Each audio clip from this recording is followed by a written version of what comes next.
dawn spills pink across the Nile. Mud brick walls still hold the night's cool breath. Geese complain in courtyards, and grain dust already hangs. A baker's fire snaps before the sun clears. Somewhere, a scribe unwraps his reed pens. Somewhere else, a farmer studies the river's memory. This is not the Egypt of monuments. It is bread, sweat, gossip, taxes, and prayer. And for most people, survival follows the flood. Stay here long enough and the whole world appears. Most Egyptians woke early. Heat punished anyone who waited. They slept on simple beds or mats. The house was dark, cool, and close. Walls were mud brick. Floors were packed earth, swept smooth each morning. Roofs doubled as workspaces and sleeping places. Night air made them precious. You did not turn a switch. You opened shutters and chased light. Water came by jar, not pipe. Someone carried it, usually more than once. Breakfast was modest. Bread, beer, and maybe onions made a common start. Beer was not a luxury. It was food, drink, and daily comfort. The taste was thick and grainy. Children drank it too, usually weaker. Bread began long before breakfast. Grain had to be ground by hand. That grinding mattered. Corns wore teeth, backs, and patience alike. Most lives followed the Nile. Its flood decided hunger, work, and taxes. Their year had 3 seasons: flood, growing, and harvest organized expectation. When waters rose, fields disappeared. When they withdrew, black silt glittered. That mud was wealth. It fed wheat, barley, flax, beans, and onions. Farmers knew the land intimately. They watched channels, dikes, seeds, and birds. During flood months, farm labor shifted. Some men hauled stone or served estates. That helped monuments rise at all. Agriculture and government shared one demanding calendar. The Nile was road as well. Boats carried stone, grain, gossip, and officials. Villages clung to higher ground. Floodwater fed them, but could not swallow them.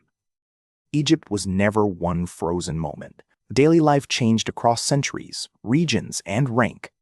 Still, some rhythms lasted. Sunrise, river, grain, duty, and prayer shaped everything. If you were poor, work started fastest. If elite, comfort did. Most people farmed. They did not own greatness, only labor in seasons. Fields belonged upward to estates, temples, or crown. Harvests were measured carefully. A good flood meant relief.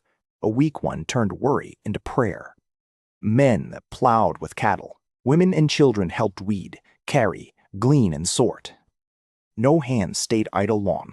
Even rest happened beside baskets, babies, or tools. Flax mattered almost as much as grain.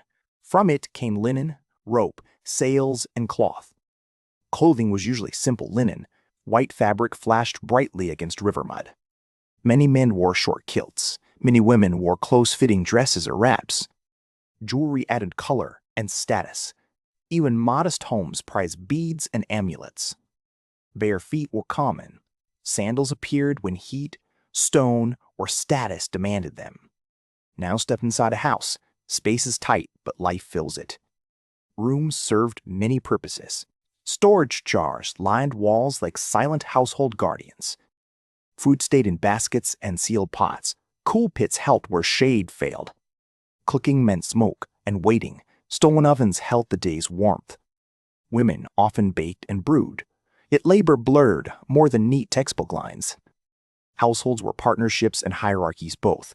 Age, rank, and wealth changed every task. Marriage had no cathedral moment. A couple simply began living together. Love appears in surviving poems. So do contracts, quarrels, inheritances, and divorce. Women could own property. In many periods, they sued, traded, and inherited. That did not erase inequality. Daily burdens still fell unevenly, especially among the poor. Children learned quickly because they had to. Useful hands were needed everywhere. Some fetched water or minded animals. Some pressed clay, carried loads, or weeded. Play existed, but not endlessly. Work and learning often shared the same hour. A toy could teach skill. A sling amused and trained a hunter.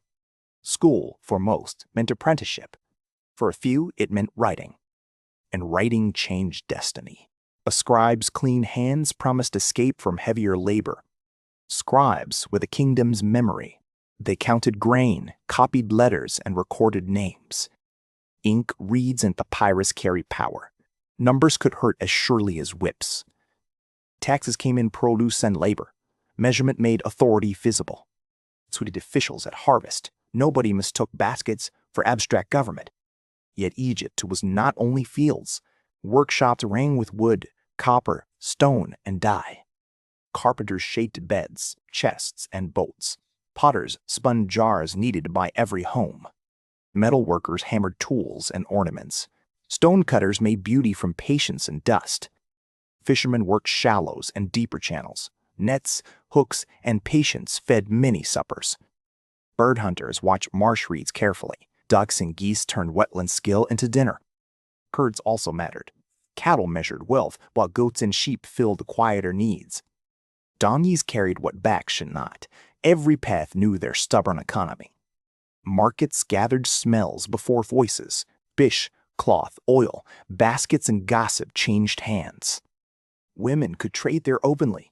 Bargaining belonged to daily life, not rare exception. Weavers pulled order from thread. Cloth took time, and time meant value. A fine linen garment carried status. So did perfume, faience, and polished skin. Servants existed in richer homes. So did dependents, commands, and invisible labor. Enslaved people also existed, but they were not the whole foundation of society. That matters because the myth persists. Egypt was built mostly by Egyptians under obligation and pay. Soldiers formed another world, yet even they waited on rations, orders, and scribes. Boats linked village to city. The river made distance feel thinner than desert. Travel still stayed limited for many. Most people knew horizons to rumor and trade. So identity was local first. A village, family, and temple framed the universe. At Deir el-Medina, royal tomb workers left unusual traces. Their letters make ancient voices startlingly human. There, people argued, borrowed, flirted, and sued. They also prayed for back pain to ease. That village is not all Egypt, but it lets ordinary shadows speak. Would you last one summer there? Tell me below, honestly. Could you grind grain before sunrise? Could you carry water home smiling? Hold that thought for later. The day is still unfolding. Religion entered everything quietly. It lived in temples, doorways, names, and habits. Order mattered deeply. Egyptians called that balance mat, a word for rightness.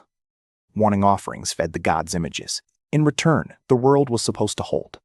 People wore amulets for protection. Homes could keep figures of Bez or Taweret nearby. Magic was not fantasy to them. It was medicine, language, ritual, and defense. A physician might prescribe herbs and words. Healing did not separate body from spirit. Perfume and oil mattered too. Cleanliness, scent, and appearance carried dignity. The wealthy could bathe in luxury. The poor still fought heat, dust, and insects. Wigs, cosmetics, and kohl were practical as well. Style and protection often met. Music followed work and worship alike. Clappers, flutes, harps, and voices filled space. Dancers performed at feasts and rites.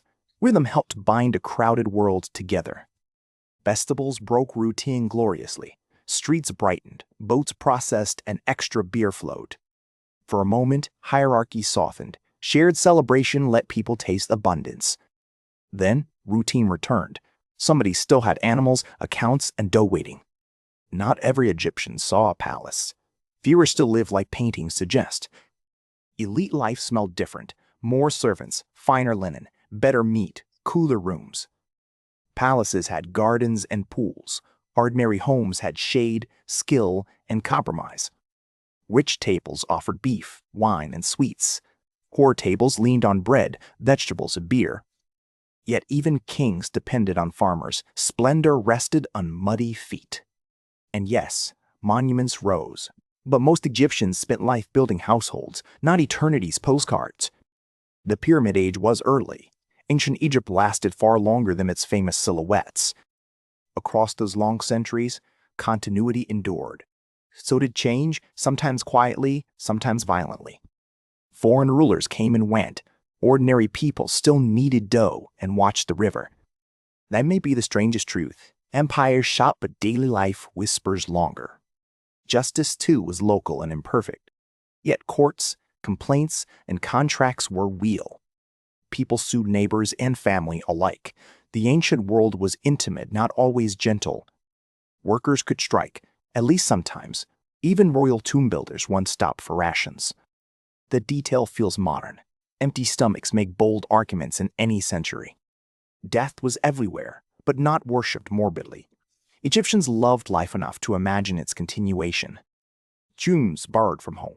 Chairs, bread, boats, pets, and songs crossed the threshold symbolically. Even funeral art shows labor vividly. Bakers, brewers, herders, and rowers keep moving. Because daily life defined paradise. Eternity looked comforting when it looked familiar. Still, an ordinary body aged hard. Teeth wore down, backs bent, and infections lingered. Medicine could help, but not always. Survival depended on luck, care, and resilience. Pregnancy and birth carried danger, so did work, water, heat, and hunger. Old age, when reached, mattered. Elders held memory, authority, and claims on children. People also cared for appearance carefully. Shaving reduced lice, heat, and discomfort. Mirrors, combs, razors, and oils were everyday tools. Vanity and hygiene rarely lived apart. Pets shared homes when possible. Dogs and cats appear beside people again and again. But affection followed means. Feeding an animal cost what many families needed. Letters, when preserved, feel immediate. They asked for cloth, grain, medicine, and apologies. Afternoon shadows lengthened slowly. Home was filled again with voices, smoke, and dust.